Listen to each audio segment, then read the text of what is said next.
दोस्तों, हमारे चैनल में आपका स्वागत है। 100 रानियां के साथ रहते रहते सम्राट अपने जीवन से परेशान हो चुका था। उसे अपनी युवावस्था के वह दिन याद हो आए जब उसके मन में स्त्रियों के प्रति कोई आकर्षण नहीं था, जब उसे कम शक्ति और कामवासना के बड़े में पता तक नहीं था। उसे समय को याद करके राजा की आंखों में आंसू आ गए। कितना ऊर्जावान, कितना जोशीला और कितना ताजगी से भर हुआ रहा करता था। और आज वो सम्राट बुद्ध हो चुका था, लेकिन बुद्ध होने के बाद भी वो अपनी कामवासना से छुटकारा नहीं कर सका था। यूं तो उसने हजारों युद्ध जीते थे, लेकिन अपने मन पर वह आज तक विजय प्राप्त नहीं कर पाया था। अपनी कामवासना के सामने उसने अपने घुटने टेक दिए थे। अब तो सम्राट को चिंता होने लगी थी, क्योंकि वह बुद्ध हो चुका था और किसी भी वक्त उसकी मृत्यु हो सकती थी। लेकिन मृत्यु को अपने सामने देखकर जहां पर लोग मोक्ष और मुक्ति की बातें सोचते हैं, वहीं पर वो सम्राट कामवासना के विचारों से गिरा रहा था। 100 रानियां थी उसकी, एक से बढ़कर एक हसीन, और हर रानी के साथ उसने बच्चे भी पैदा किया थे। इतना कम भोग भोगने के बाद भी उसका मन चटपटा तक क्यों है? क्यों उसमें अब भी अश्लील विचार आते रहते हैं? सम्राट सोच में पड़ गया कि क्या करने के बाद भी यह कामवासना का बोझ मैं अपने साथ लेकर यहां से जाऊंगा। सम्राट आत्मा के सिद्धांत को मानने वाला था, इसीलिए उसने सोचा कि अगर मैंने अपनी कामवासना से अभी छुटकारा नहीं पाया तो मेरी आत्मा ना जान कब तक यूं ही भटकती रहेगी। मुझे अपनी आत्मा को मुक्त करने के लिए इन कामवासना के विचारों को यहीं पर छोड़ देना होगा। सम्राट दिन रात जैसी चिंता में डूबा रहा था कि किस प्रकार मैं अपनी कामवासना से छुटकारा पा सकता हूं। और इसीलिए एक दिन उसने अपने राजमहल में सभी विद्वानों की एक सभा बुलाई। स्वाभाविक रूप से सभा में चर्चा का विषय कामवासना ही रखा गया था। सम्राट ने अपने मंत्री से पूरे नगर में घोषणा करवा दी थी कि जो भी विद्वान राजा के मन को संतुष्ट कर पाएगा वो पूरे जीवन कल के लिए राजा का सलाहकार बनकर रहेगा। इसीलिए नगर के सारे विद्वानों में एक होड़ लग गई थी। मंत्रिमंडल के द्वारा तय किया गए दिन नगर के सारे विद्वान राजमहल में पहुंच गए। कोई अपने हाथ में वेद लिए हुए था तो किसी के हाथ में उपनिषद थे। ज्यादातर विद्वान राजा को वेद और उपनिषदों के मध्य से संतुष्ट करना चाहते थे। सभा में तारक वितरक शुरू हुए। सम्राट ने सबसे पहले सवाल पूछा कि ब्रह्मचर्य का असली मतलब क्या होता है। कुछ विद्वानों ने जवाब दिया कि जी इंसान ने अपने जीवन में कभी भोग नहीं किया होता, वही असली ब्रह्मचारी होता है। दूसरे विद्वानों ने इस बात का विरोध करते हुए बताया कि हो सकता है किसी इंसान ने भोग किया हो, लेकिन वर्तमान में अगर वो भोग का त्याग कर चुका है तो वो भी ब्रह्मचारी ही कहलाता है। और वास्तविकता में वही ब्रह्मचारी होता है जो भोग करने के बाद उसका त्याग कर देता है, वही ब्रह्मचारी कहलाता है। सम्राट को किसी विद्वान के उत्तर से संतुष्टि नहीं हो रही थी और इधर विद्वान आपस में तारक वितरक करने पर लगे हुए थे। कुछ ही डर में वहां पर एक बहुत ही अनूठा विद्वान पहुंच। वह अपने साथ बेहद खूबसूरत 2 युवतियों के लिए हुए था। उसे विद्वान ने वहां पहुंच से ही पहले तो देरी से आने के लिए सम्राट से क्षमा मांगी। उसको देखकर बाकी के सब विद्वान हंसने लगे। एक विद्वान ने सभा में खड़े होकर कहा कि जो इंसान खुद कामवासना से ग्रस्त हो वो दूसरे को कामवासना से छुटकारा कैसे दिला सकता है। इस पर इस विद्वान ने मुस्कुराते हुए उससे पूछा कि तुम्हें ऐसा क्यों लगता है कि मैं कामवासना से ग्रस्त हूं। उसे विद्वान ने कहा कि तुम हमें अंधा समझते हो क्या? हमें बेवकूफ समझते हो? तुम यहां राजमहल में 2 युवतियों के साथ प्रवेश कर रहे हो, इसका मतलब क्या होता है? इसका अर्थ तो सीधा सीधा यही है कि तुम एक कामवासना से ग्रस्त आदमी हो। क्या मैं गलत कह रहा हूं? उसे विद्वान ने मुस्कुराते हुए जवाब दिया कि महाशय, जिन युवतियों की तुम बात कर रहे हो दोनों मेरी बहाने हैं, और वह भी मेरी ही तरह कामवासना की गहरी समझ रखती हैं। इस विद्वान ने सम्राट को संबोधित करते हुए कहा कि है राजन, असली ब्रह्मचारी वही होता है जिसकी नजरों में एक पुरुष और एक महिला का अंतर गया हो। जब किसी इंसान की कामवासना खत्म हो जाती है जो पूर्ण रूप से ब्रह्मचारी हो जाता है, उसके लिए सभी का शरीर एक इंसान का शरीर होता है। उसके अंदर किसी महिला को देखकर कामवासना के विचार उठाना तो दूर हो, तो भेद भी नहीं कर पाएगा कि यह एक महिला है। उसे ब्रह्मचारी के लिए हर एक जीव आत्मा एक प्रकार की होती है। शारीरिक रूप से वो उनमें कभी भी भेद नहीं करेगा। उसे विद्वान ने आगे बताया कि जो भी विद्वान यहां सभा में उपस्थित हैं, उन सभी को मेरे साथ यह 2 युवतियां दिखाई, तो यह तो स्पष्ट हो गया कि यहां पर कोई भी असली ब्रह्मचारी का मतलब या अर्थ नहीं समझना है। सम्राट को यह विद्वान बड़ा ही अनूठा लगा। उसने ना तो कोई वेद पढ़े ना कोई उपनिषद का ज्ञान दिया।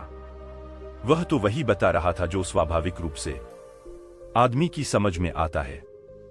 इसीलिए सम्राट ने प्रभावित होकर अगला सवाल पूछा कि आखिर एक इंसान को ब्रह्मचर्य का पालन पूर्ण करने की क्या जरूर है, जब वह भोग करके जीवन का आनंद उठा सकता है, तो वो क्यों ब्रह्मचर्य का पालन पूर्ण करें? इस पर उसे विद्वान ने सम्राट से एक सवाल किया। उसने पूछा कि सम्राट, मुझे एक बात बताओ कि एक पेड़ ज्यादा ताकतवर होता है या फिर एक बी? सम्राट ने उत्तर दिया कि एक पेड़ एक बी से ही तो जन्म लेता है, तो इस प्रकार तो एक बी एक पेड़ से ज्यादा ताकतवर हुआ। विद्वान ने बताया कि सम्राट, इस प्रकार हमारे शरीर में भी कम शक्ति रूपी बहुत सारे बी होते हैं। उनमें असीम ऊर्जा होती है जो हमारे लिए आनंद का स्रोत पैदा करते हैं। लेकिन कामवासना में ग्रस्त होकर हम अपने कामशक्ति रूपी बीजों को यूं ही नष्ट करते रहते हैं, बर्बाद करते रहते हैं। और उन बीजों के नष्ट हो जाने के कारण एक आदमी ढीला अलसी से भारत हुआ, हमेशा थक थक सा रहता है। याद रखना, हमारे भजन से हमारा रक्त बनता है, रक्त से हमारा मांस, हमारी हड्डी और आखिर में कम शक्ति रूपी बी बनते हैं, जो कि बहुत ही कम मंत्र में होते हैं। इसीलिए अपने मन में उठने वाली कामवासना के लिए उन बीजों को नष्ट करना भी तार्किक नहीं है।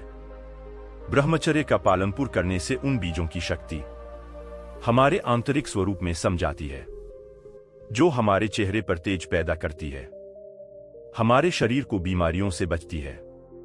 और यही कम शक्ति रूपी बीज जब ध्यान के मध्य से ऊर्जा में परिवर्तित कर दिए जाते हैं, तो यही आनंद का स्रोत बन जाते हैं। सम्राट ने अगला सवाल पूछा, जो सम्राट के जीवन के लिए बहुत ही महत्वपूर्ण था। सम्राट ने पूछा कि कामवासना से छुटकारा किस प्रकार पाया जाए। विद्वान ने उत्तर दिया कि यह सम्राट जो बुद्धिमान होता है, वह यह जानता है कि कामवासना रूपी केन का पानी जो जितना ज्यादा पिएगा, उतनी ही ज्यादा प्यास उसे लगेगी। उसकी प्यास कभी नहीं बुझेगी। इसीलिए या तो वो कभी इस कामवासना रूपी केन का पानी पीता ही नहीं, और अगर ग्रस्त जीवन होने के कारण मजबूरीवश उसे कभी इस केन का पानी पीना भी पड़ जाता है, तो वो सिर्फ एक केन का पानी पीता है। उसे विद्वान ने राजा को संबोधित करते हुए कहा कि है राजन, आपकी जीवन में आपने 100 रानियां से शादी की, लेकिन आपने भी महसूस किया होगा कि जिसकी प्यास बुझनी होती है, उसकी प्यास एक ही जगह पर बुझ जाती है। लेकिन जिसकी प्यास नहीं चाहे वह 100 स्त्रियों के साथ भोग कर ले, लेकिन फिर भी उसकी प्यास अधूरी रह जाएगी। विद्वान ने सभी को समझते हुए आगे कहना शुरू किया कि अगर आपके जीवन का लक्ष्य स्पष्ट नहीं है, तो आप सभी नाना प्रकार की भोग की वस्तुओं में गिर जाएंगे। लेकिन वहीं पर अगर आपका लक्ष्य स्पष्ट है, तो आप अपना पूरा ध्यान अपने लक्ष्य को पूरा करने में लगाएंगे, ना कि भोग करने में। सम्राट, तुमने सुना होगा एक कहावत बहुत पुरानी है कि खाली दिमाग शैतान का घर होता है। इसीलिए एक इंसान को अपने जीवन का लक्ष्य स्पष्ट दिखाई देना चाहिए। शुरुआती चरण में कामवासना हमेशा हमारे विचारों के द्वारा उत्पन्न होती है, और अगर हम अपने विचारों को ऐसी जगह पर लगाएंगे जिससे हमारा लक्ष्य पूरा हो सके, तो हमारे मस्तिष्क में कामवासना के विचारों के लिए कोई यही नहीं बचेगी। विद्वान ने सम्राट को चेतावनी देते हुए कहा कि सम्राट, याद रखना, भोग करने से ज्यादा खतरनाक कामवासना के विचार होते हैं। वो हमारा मानसिक संतुलन बिगाड़ देते हैं, हमारे दृष्टि को भ्रमित कर देते हैं। उसे विद्वान ने सभी को सभा में एक कहानी सुनते हुए कहा कि एक बार 2 सन्यासी भिक्षा मांगकर अपने आश्रम में वापस आ रहे थे। रास्ते में एक नदी थी, उनका आश्रम नदी के उसे पर था, इसीलिए उन्हें नदी पर करके जाना होता था। एक दिन जब वह भिक्षा मांगकर अपने आश्रम में वापस लौट रहे थे तो नदी के किनारे एक महिला बैठी हुई थी। उसे महिला ने उन दोनों सन्यासियों से पूछा कि क्या आप मुझे नदी पर करवा सकते हैं। उनमें से एक सन्यासी ने तो छुट्टी ही माना कर दिया। उसने अपने मन में सोचा कि मैंने तो ब्रह्मचर्य का व्रत ले रखा है, भला मैं किसी स्त्री को ऊ कैसी सकता हूं। दूसरे सन्यासी ने मुस्कुराते हुए उसे महिला को अपने कंधे पर बिठा लिया और अपने कंधे पर बिठाकर उसने उसे वो नदी पर करवा दी। यही बात उसे दूसरे सन्यासी को आकर गई। जब वह उसे महिला को दूसरे किनारे पर छोड़कर अपने आश्रम के रास्ते से वापस अपने आश्रम में रहे थे तो सन्यासी ने कहा कि तुमने ठीक नहीं किया, तो मैं उसे महिला को अपने कंधे पर नहीं बिठाना चाहिए था। तुमने उसे वह नदी पर करवा कर बहुत बड़ी गलती की है, इसीलिए मैं तुम्हारे शिकायत गुरुजी से करूंगा। उसे सन्यासी ने हंसते हुए कहा कि मैं तो उसे महिला को कभी अपने कंधे से उतार चुका हूं, लेकिन शायद तुम उसे अपने दिमाग में से अभी तक नहीं उतार पे हो। सभा में उपस्थित सभी लोग उसे विद्वान की ये कहानी बड़े ध्यान से सुन रहे थे। आखिर में विद्वान ने सम्राट को बताया कि सम्राट, इस तरह हम भी अपने मन पर ना जान कितने बोझ लेकर चलते रहते हैं। कामुक विचार हमारे मन को किसी प्रकार मेला करते रहते हैं, जी प्रकार सिर्फ एक गंदा नाला पूरी नदी को मेला कर देता है। अगर तुम जीवन में आनंद चाहते हो, ऊर्जा से भारत हुआ महसूस करना चाहते हो, तो अपने मन के लिए पवित्र विचारों का रास्ता बना। उसे विद्वान ने आखिर में सबसे महत्वपूर्ण सीख बताते हुए कहा कि जीवन में अगर किसी भी वास्तु का होशपूर्वक भोग किया जाए तो मन उसकी नित्यता समझ लेट है। मन समझ लेट है कि यह वास्तु हमें हमेशा के लिए आनंद नहीं दे। शक्ति हमें परमानंद के लिए कोई और रास्ता चुना होगा। और जब मन इन बटन को समझना लगता है तो अपने आप ही उसमें से कामवासना के विचार विलीन होने लगता है। इसीलिए होश में रखकर वस्तुओं का भोग करना सीखो, जिससे तुम उनकी नित्यता समझ सको। यह सुनकर सम्राट ने प्रश्न किया कि खोजपूर्वक भोगनी से तुम्हारा मतलब क्या है। इस पर उसे विद्वान ने सम्राट को समझते हुए उत्तर दिया कि जी, मनुष्य का चित्त एक कम में पूरी तरह से नहीं गपता है। वो किसी भी कर्म को परिपूर्णता में नहीं कर पाते हैं, इसीलिए उसे कर्म का फल हमें पूरी तरह से नहीं मिल पाता है। उदाहरण के लिए, जब एक मनुष्य किसी दूसरे मनुष्य को दान देता है तो दान देते वक्त उसका मन किसी लक्ष्य की प्रताप के लिए सोच रहा होता है। इस प्रकार जब कोई आदमी भगवान से प्रार्थना करता है तो वो उनकी पूरे चित्त से भक्ति भाव से आराधना करने की बजाय वह अपनी इच्छा प्रताप के लिए प्रार्थना कर रहे होते हैं। सम्राट, तुम खुद सोचो, अगर कोई मनुष्य पूरे चित्र से कोई कर्म करता ही नहीं तो उसे कर्म का पर्याप्त फल कैसे प्राप्त होगा। यह तो असंभव सी बात लगती है। सम्राट, जो जीवन में घटित हो रहा है उसे घटित होने दो, और आखिर में यही तुम्हें अंतिम सत्य तक पहुंच देगा। लेकिन जो कुछ भी घटित हो रहा है उसमें तुम अपना पूरा चित्त लगाओ।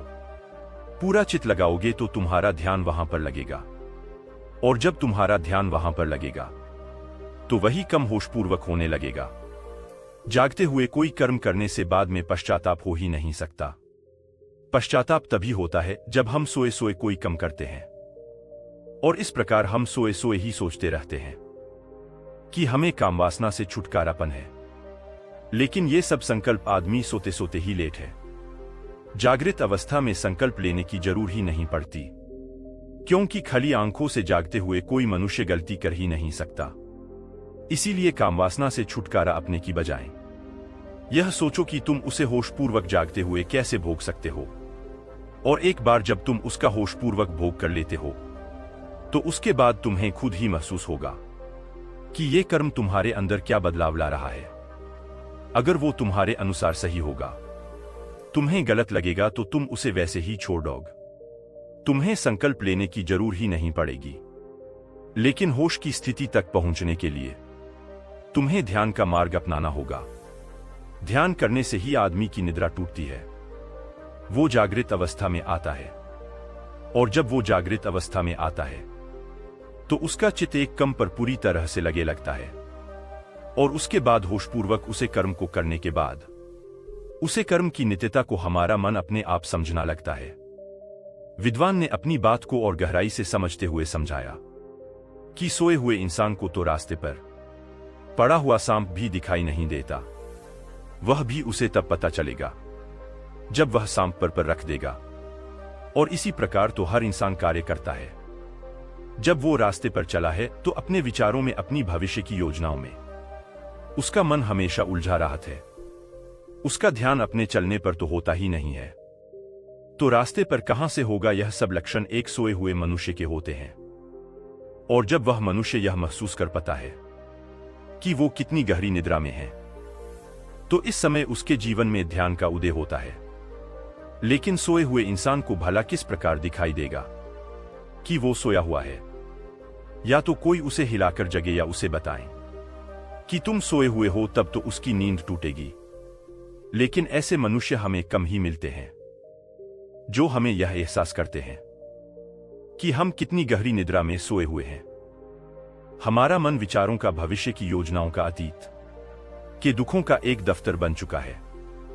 वो सम्राट इस विद्वान के उत्तरों से बहुत प्रभावित हुआ और उसे सम्राट ने इस विद्वान को अपने पूरे जीवन काल के लिए अपना सलाहकार बना लिया। तो दोस्तों, कैसी लगी ये कहानी? आपको कमेंट क्षेत्र में जरूर बताना, और अच्छी लगी हो तो इस चैनल को सब्सक्राइब करके नोटिफिकेशन बेल को जरूर प्रेस कर देना। तो मिलते हैं अगली कहानी में। तब तक के लिए अपना ख्याल रखें और इसे अपने परिवार और दोस्तों के साथ शेयर करें। और वीडियो में यहां तक बने रहने के लिए आपका बहुत बहुत धन्यवाद। नमो बुद्धाय।